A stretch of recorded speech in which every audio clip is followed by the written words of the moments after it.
Fast turnover?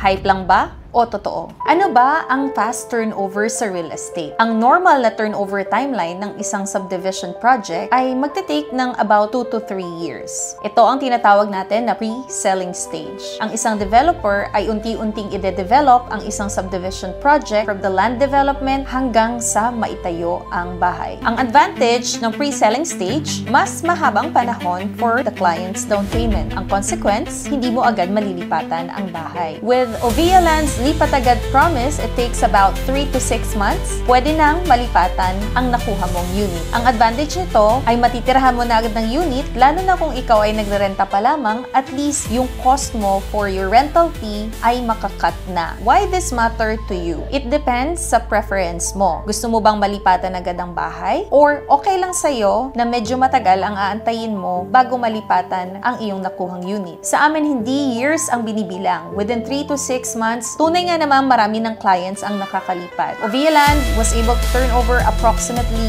3,000 home buyers na ngayon ay nakatira na. So, oo, tama, totoo ang fast turnover, hindi ito hype lang.